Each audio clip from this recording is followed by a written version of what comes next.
Convidar a abrir a sua Bíblia em Juízes, no capítulo 6. Hoje nós estamos encerrando a nossa série Improváveis. Todos os gigantes de Deus são pessoas pequenas e fracas. Hudson Taylor. Nós vamos falar nessa noite, pensar a respeito da vida de Gideão. Um texto conhecido da maioria de nós, Juízes, capítulo 6, a partir do versículo 11 que nós vamos ler. Rodrigo está por aí? Depois eu quero conversar com ele um pouquinho, saber o resultado do Fla-Flu, que eu não tive tempo de assistir o jogo. Não, Laisa, não. Os tricolores aí. Abra sua Bíblia em Juízes, capítulo 6. Nós vamos ler a partir do versículo 11.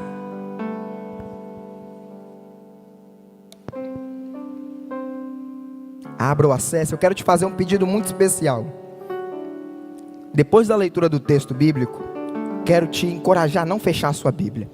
É muito importante que você permaneça com ela aberta, mesmo que você esteja no celular, permaneça acessado aí. Aqui nós projetamos o texto também, mas isso aqui é apenas um apoio. Então, é importante para a ministração da palavra que você ali acompanhe, que seja bereano. E se você não sabe o que é ser bereano, mais um motivo para você permanecer com essa Bíblia aberta. Nós vamos caminhar pelas Escrituras e nós cremos que o Senhor falará ao nosso coração nessa noite através da sua palavra. Você crê nisso? Você crê que Deus tem uma palavra para o seu coração? Amém. Juízes capítulo 6, a partir do versículo 11. Acompanhem comigo na sua versão. Na minha NVI diz assim: Então o anjo do Senhor veio e sentou-se sobre a grande árvore de Ofra, que pertencia ao abiezrita Joás. Gideão, filho de Joás, estava malhando trigo num tanque de prensar uvas, para escondê-lo dos midianitas. Então o anjo do Senhor apareceu a Gideão e lhe disse: O Senhor está com você, poderoso guerreiro. Ah, Senhor, respondeu Gideão, se o Senhor está conosco, por que aconteceu tudo isso? Onde estão todas as suas maravilhas, que os nossos pais nos contam, quando dizem, não foi o Senhor que nos tirou do Egito? Mas agora o Senhor nos abandonou, e nos entregou nas mãos de Midian. O Senhor se voltou para ele e disse: Com a força que você tem, vá libertar Israel das mãos de Midian. Não sou eu quem o está enviando? Ah, Senhor, respondeu Gideão, versículo 15. Como posso libertar Israel? Meu clã é o mais pobre, o menos importante de Manassés, e eu sou o menor, o menos importante da minha família. Versículo 16. Eu estarei com você, respondeu o Senhor, e você derrotará todos os midianitas como se fossem um só homem. Até aqui, vamos orar mais uma vez. Pai, muito obrigado, Deus, pela tua presença que é real em nosso meio. Obrigado, Pai, porque mesmo nós sendo tão pequenos, tão falhos, tão errantes, o Senhor ainda se manifesta em nosso meio. O Senhor ainda fala conosco. O Senhor ainda nos chama pelo nome. O Senhor não nos abandona. Obrigado, Pai, porque eu tenho certeza que o Senhor deseja ministrar o nosso coração através dessa palavra. E a nossa oração, Pai, é que cada coração aqui, Pai, nessa noite, cada coração daqueles que estão acompanhando essa ministração, ou vão assistir depois a gravação, que o meu coração, Pai, esteja como um terreno fértil, para que a semente que for lançada possa produzir frutos para a sua glória. Nossos ouvidos estão atentos, o nosso coração está preparado, e nós pedimos: fala conosco mais uma vez, Pai, porque nós queremos e precisamos ouvir a Tua voz. Nós oramos assim em nome do Teu Filho amado, Jesus Cristo. Amém e graças a Deus. Imagine que você tem uma horta, e durante toda a primavera e o verão, você trabalha arduamente para que essa horta possa produzir frutos, possa te proporcionar uma boa, uma abundante colheita. Você trabalha duro e trabalha constantemente. Só que chega se aproximando o inverno, e então o seu vizinho, ele invade o seu terreno, o seu território, rouba todo o seu alimento, destrói toda a sua terra, e diante disso não há nada que você possa fazer.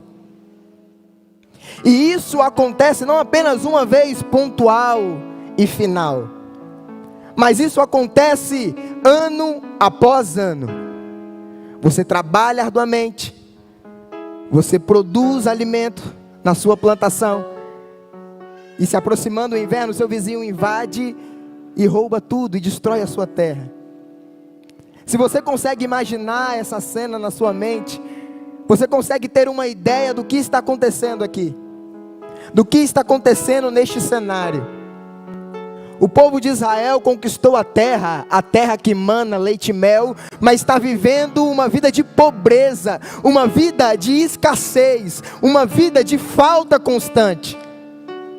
Eles plantam, eles produzem, só que chegam os midianitas e roubam tudo, e não apenas roubam, mas destroem tudo. Então ano após ano se passa, e esse estado de vida dura durante 7 anos. E nós imaginamos que pelo menos uma vez por ano isso acontece. Então eles começam a ter que se esconder. Eles não podem mais viver na melhor parte da terra. Eles precisam subir para as montanhas, se esconder em cavernas, para que eles consigam sobreviver durante esse período. Mas isso acontece por um motivo. O capítulo 6 de Juízes começa dizendo que novamente o povo de Israel pecou contra Yahvé, o Senhor, e por esse motivo ele os entregou na mão dos midianitas.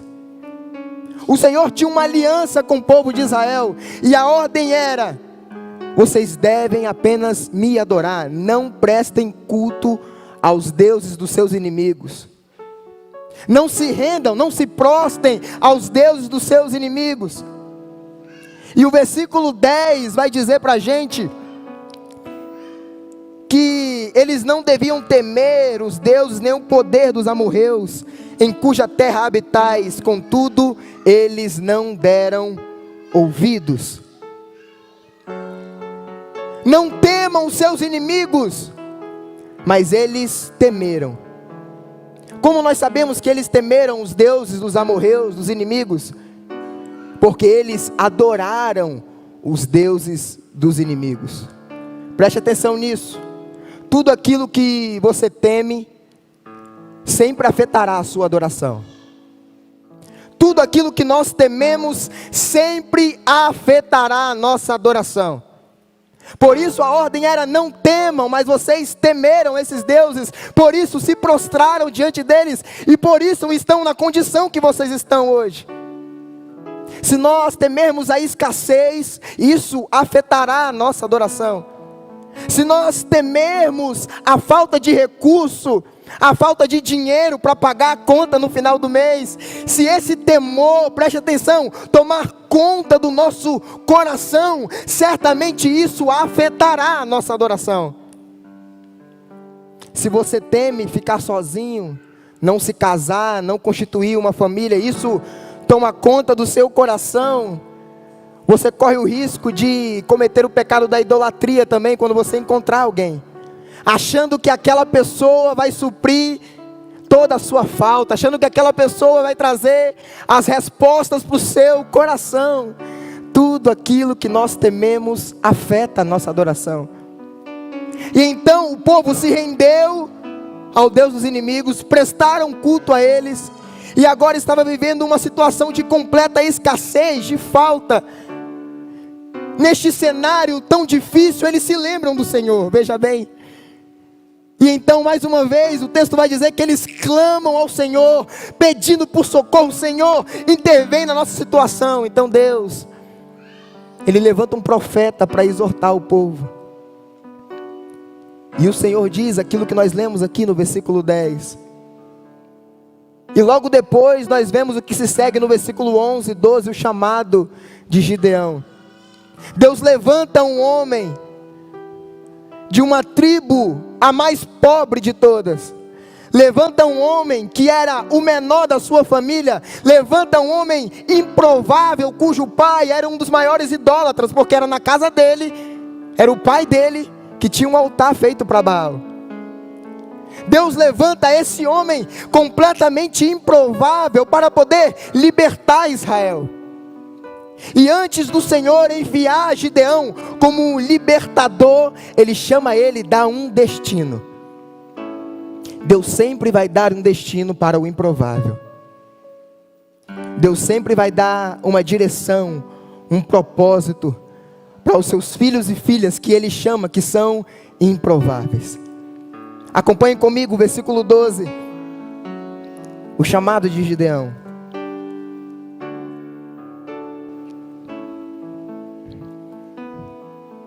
Então o anjo do Senhor apareceu a Gideão e lhe disse: o Senhor está com você, poderoso guerreiro, varão valoroso. Outras versões vão dizer valente guerreiro. Deus gosta de falar conosco sobre onde nós estamos indo, não sobre onde nós estamos. Deus sempre fala conosco para nos dar um destino. Por isso, a maioria das vezes que Ele fala conosco, a sua fala não condiz com a nossa realidade. Gideão estava escondido, ele era de longe um valente guerreiro. Ele estava malhando trigo num tanque de pressar uvas. Como que o trigo era malhado em um campo aberto, em uma área plana, se possível, com bois puxando um carro para poder bater no trigo. Só que diante daquela situação de guerra, eles não poderiam fazer isso. Então ele sobe no monte, numa caverna, um lugar escondido, um lugar onde era para prensar uvas, ou seja, um lugar pequeno, provavelmente um buraco numa rocha.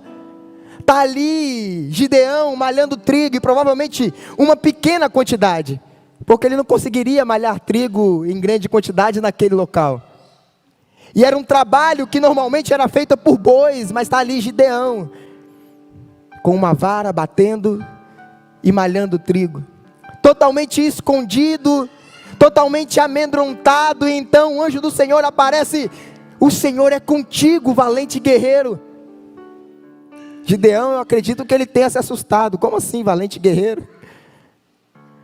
Como assim, valente guerreiro? Olha onde eu estou, olha o meu estado atual, olha a minha condição. Eu posso ser tudo menos um valente guerreiro. Quando ele fala com Gideão como um homem valente, é o mesmo que ele faz com Pedro, quando ele chama ele de rocha, mesmo ainda Pedro sendo uma cana quebrada. Ele costuma falar em nossas vidas as coisas que são necessárias para nos levar ao nosso destino, ao propósito que Ele tem para as nossas vidas. Deus não identifica Gideão de acordo com o que ele era, fraco, medroso, pobre, improvável, mas Deus identifica Gideão de acordo com o propósito da vida dele: forte, corajoso, próspero, guerreiro. O Senhor te olha, meu irmão, e Ele te identifica, não de acordo com a sua realidade atual, mas Ele fala com você palavras que te dão destino, que te dão direção. Por isso, como já diria o famoso pregador, pare de dar ouvidos para quem não te dá destino. Muitas vezes estamos ouvindo testemunhos a nosso respeito que não condizem com o destino que o Senhor tem para nós. Sabe, o lugar para a gente prosperar, o lugar para a gente viver o propósito de Deus, é ainda mais desafiador quando este lugar é o lugar onde a gente cresceu. É o lugar onde nós estamos cercados de pessoas que nos conhecem, cercados de pessoas que conhecem o nosso passado, cercados de pessoas que conhecem a nossa família, os nossos defeitos. Sabe por quê? Porque essas pessoas não costumam entender ou acreditar nas promessas de Deus para a nossa vida. Eu aposto que se procurar os meus amigos da época do fundamental, época do ensino médio, e perguntar para eles se eles acreditavam que aquele tsunami, eu era do fundão. Eu falo isso e vou falar aqui alguma coisa que não é de orgulho, tá? Façam diferente, jovens que me ouvem, que estão na escola. Meu irmão, mas os professores sabiam o meu nome, não era porque eu era muito inteligente, nem porque meu nome era diferente, né? Tsunami, fácil de decorar. Não, eu dava trabalho. Ano passado, durante 4 anos eu tive a oportunidade de congregar com o pastor Isaías. Pastor Isaías era segurança daquele colégio que fica ali no Glória. Tem um colégio em frente à igreja do Glória, esqueci o nome do colégio ali. Ferreira Coelho, isso. Furtou. Ele era segurança lá e eu era adolescente nessa época. Ele falava que eu andava todo estufado assim, ó, parecendo um pombo, cheio de tribal na cabeça, 3 cordões de prata no pescoço. Trabalhava na época no pastel lá, no caldo de cana, então eu tinha um dinheirinho sempre. Chegava na cantina, comprava bala para todo mundo, saía assim, tamo junto, é nóis. Chegava na tia da cantina, né? Sempre muita intimidade com a tia da cantina. Quem me conhece sabe. Para na hora do intervalo, né? Do lanche, a gente ter ali uma preferência. E Isaías sempre ali de olho em mim, sabe? Me vigiando. Depois que eu fui para o seminário, aspirante, pastor, eu tive a oportunidade de voltar lá e congregar junto com ele. Ele olhou assim para mim e falou: Tissu, quem diria, hein? Falou: Isaías, quem diria? Sabe, quem olhava para mim alguns anos atrás, não poderia imaginar quem eu me tornaria alguns anos adiante, porque a minha realidade dizia algo totalmente diferente. Eu, como a maioria de muitos que estão aqui, venho de uma família que não tem estrutura. Vem de uma família ausente em muitos quesitos. Vem de um contexto de grande criminalidade. Eu não esqueço da cena que eu vi uma mulher sendo morta na minha frente. Cariacica. Eu tinha tudo para dar errado. Eu tinha tudo para ir por caminhos tortuosos. Mas o Senhor me encontrou. E disse: eu sou contigo, valente guerreiro.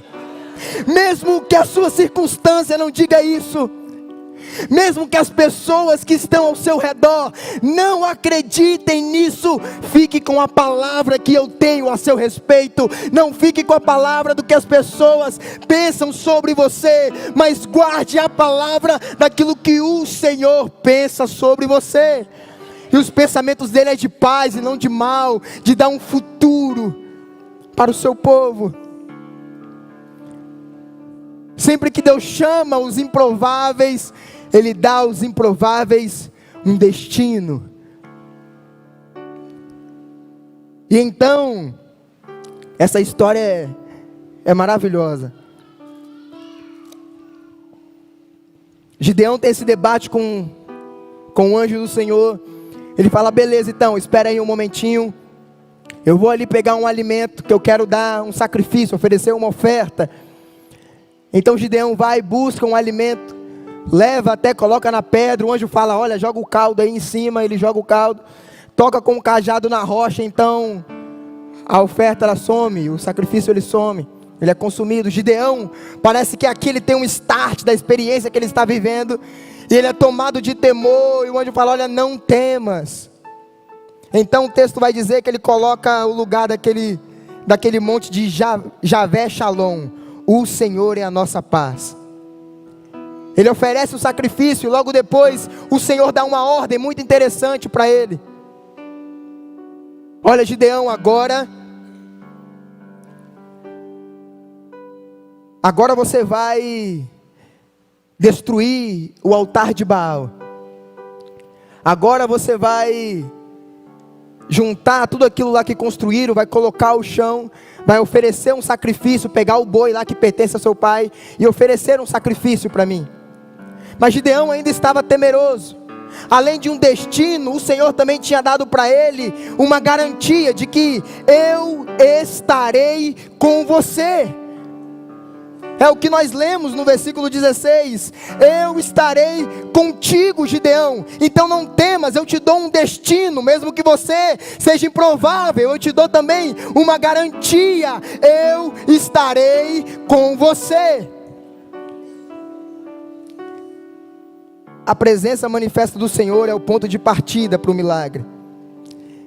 Ele se revela para estar com as pessoas, porque nos foi dada uma tarefa impossível. Ele se revelou a Moisés e disse, eu estarei com você, Moisés. Porque para Moisés foi dada uma tarefa impossível, que era libertar o povo de Israel de Faraó, libertar o povo que estava cativo no Egito. Então Deus disse a Moisés, eu estarei contigo.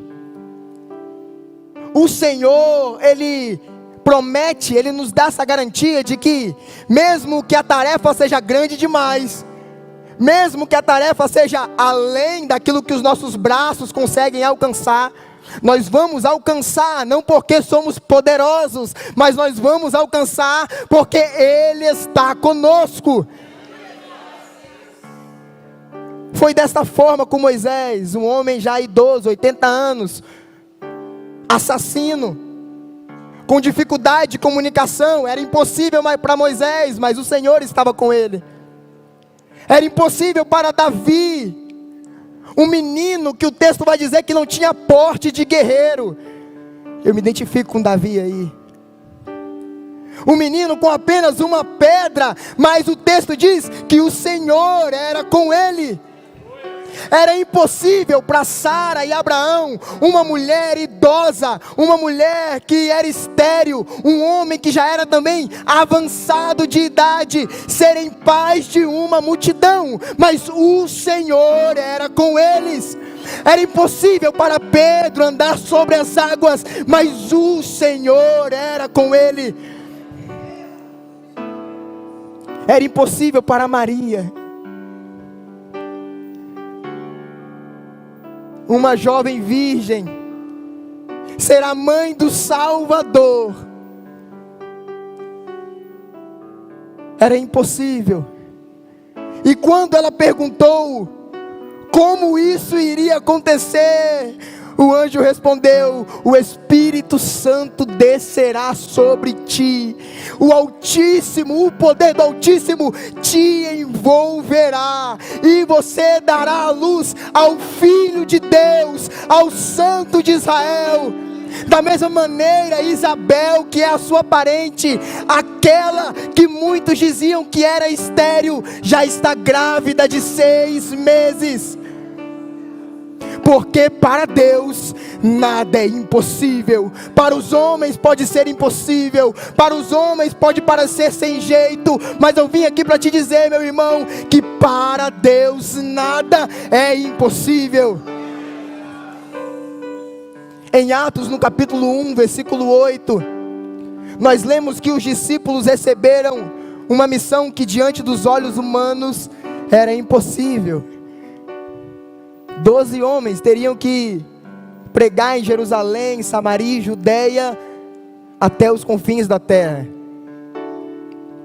E eles recebem uma promessa: olha, vocês serão revestidos de poder. E mais para frente nós vemos que a promessa se cumpre. Atos 2. Quantos conhecem esse texto? É famoso. Então eles recebem o Espírito Santo e com isso são capacitados para poder cumprir a missão. São revestidos de poder para poder cumprir a missão. Porque a missão era impossível. Meu irmão, deixa eu te dizer uma coisa. O Espírito Santo de Deus, ele continua disponível para todo aquele que crê. O Espírito Santo está disponível. Eu não sei qual é o impossível que está diante dos seus olhos. Eu não sei a missão que o Senhor confiou às suas mãos. Mas se Ele te prometeu, Ele vai cumprir. Se é impossível, mas o Senhor está contigo. É impossível, mas o Deus dos impossíveis faz todas as coisas. Aleluia. Ele dá um destino para Gideão, homem valente, valente guerreiro. Ele dá uma garantia para o improvável: eu estarei com você. E logo a primeira tarefa de Gideão não é, se assuste não, tá? Não é pegar a espada e ir guerrear contra Midian. A primeira tarefa de Gideão é reformar o altar. E a reforma precisa começar dentro da família dele, dentro de casa. A reforma deve começar destruindo o altar de Baal, que pertencia ao seu pai. A conquista não vem pela espada, a conquista vem pela reforma do altar.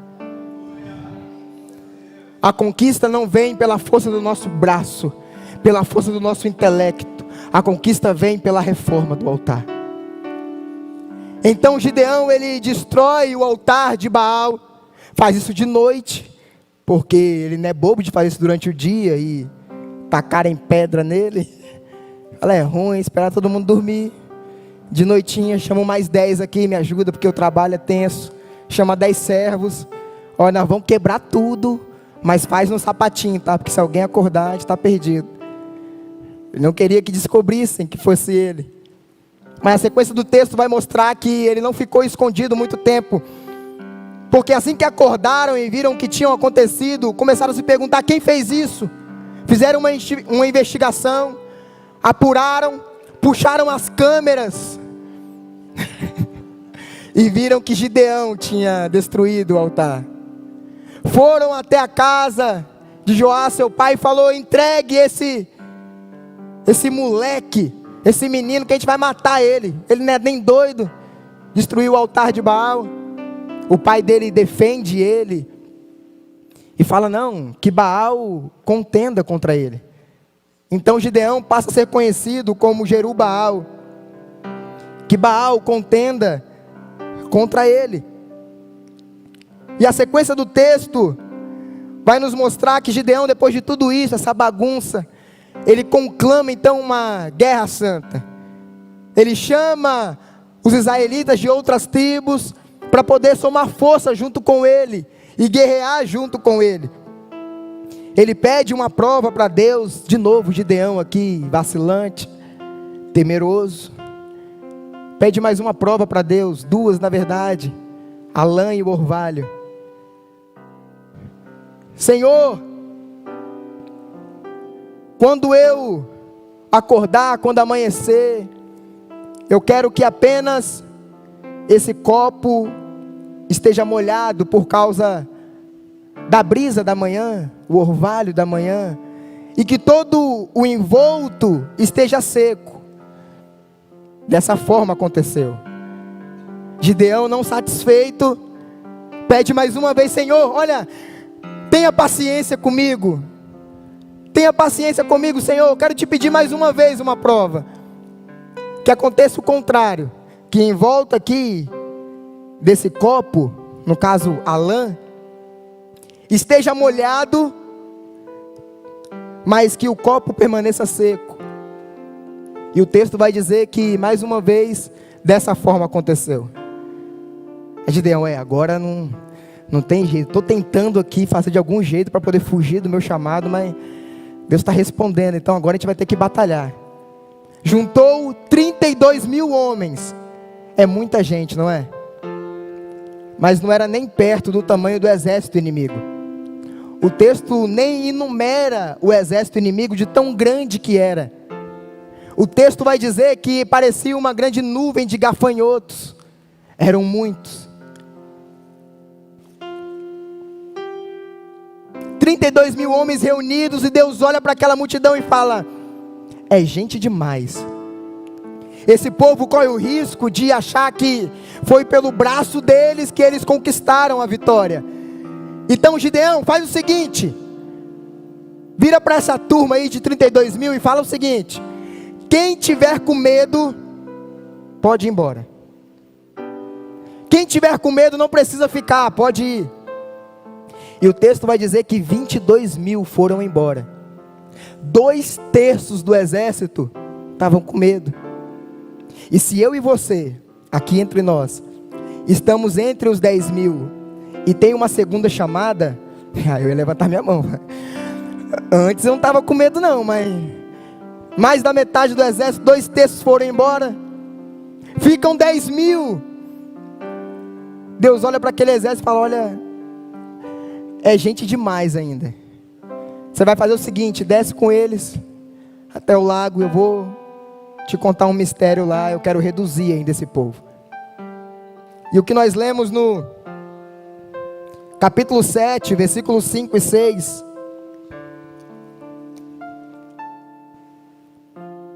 A escolha dos 300.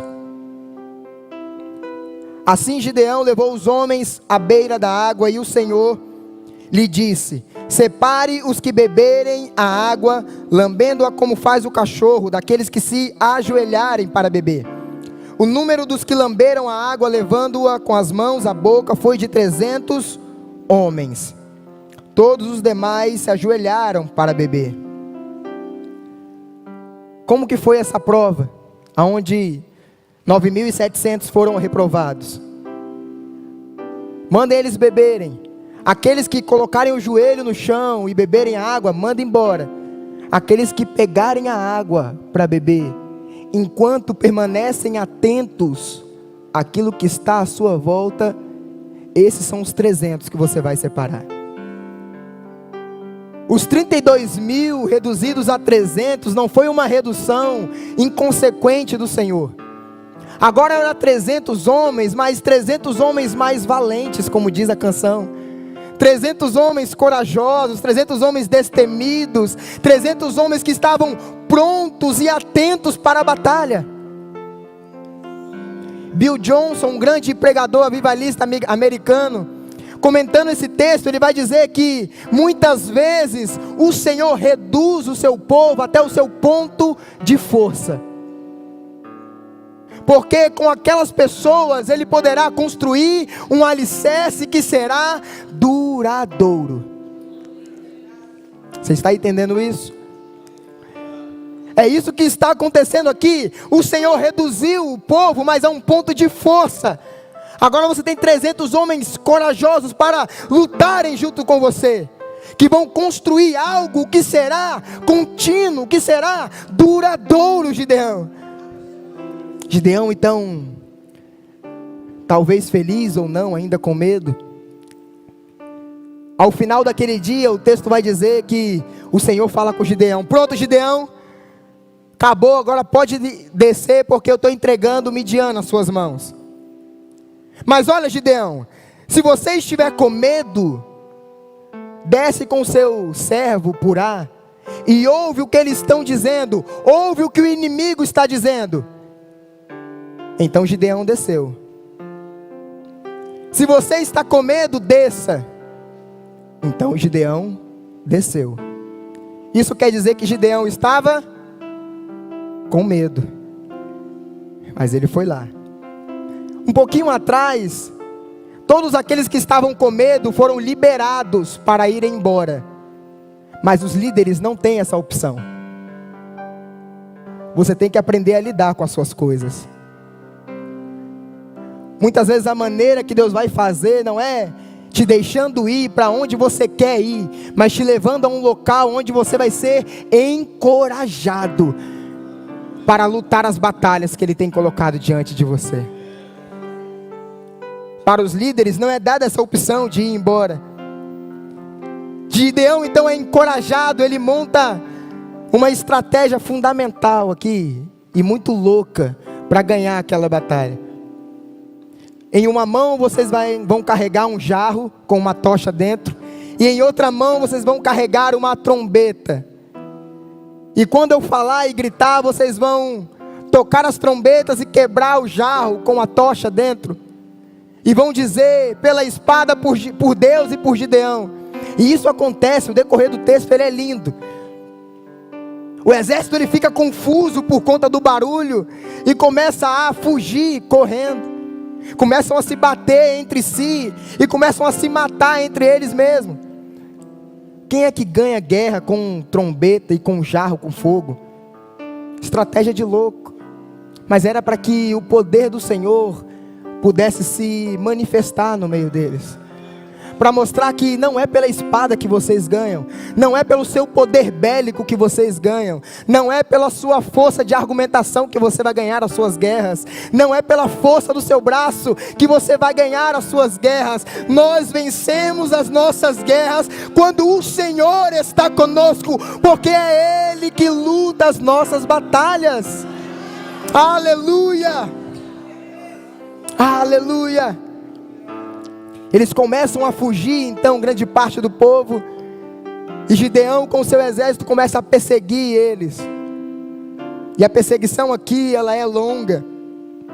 Porque o capítulo 8, versículo 4, vai dizer que depois de perseguir muita gente, depois de matar muita gente, 8, versículo 4, Gideão e seus 300 homens já estavam exaustos. Repita comigo, já estavam exaustos. Continuaram a perseguição, chegaram ao Jordão e atravessaram. Muitas vezes nós vamos estar exaustos, mas a ordem é: continue caminhando. Muitas vezes vamos estar cansados, mas a ordem é: continue batalhando. Talvez você não consegue golpear com tanta precisão e força, porque te falta o vigor, mas continue com a sua espada na mão. Talvez você não consegue correr como você correria anteriormente, mas continue caminhando, continue batalhando, porque a guerra não acabou. Isso aqui é palavra para o meu coração. Exaustos, mas continue batalhando, continue. E então ele começa a perseguir os 2 reis midianitas para matá-los e então encerrar aquela batalha. E aqui eu estou finalizando já. Quero até convidar o Ministério de Louvor que estivesse aqui neste momento, para vocês acreditarem que eu estou acabando mesmo.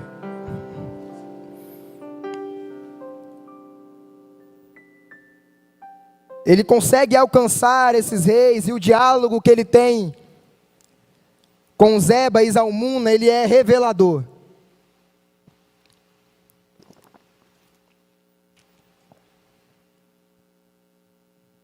Gideão pergunta a Zeba e a Zalmunna: como eram os homens que vocês mataram em Tabor?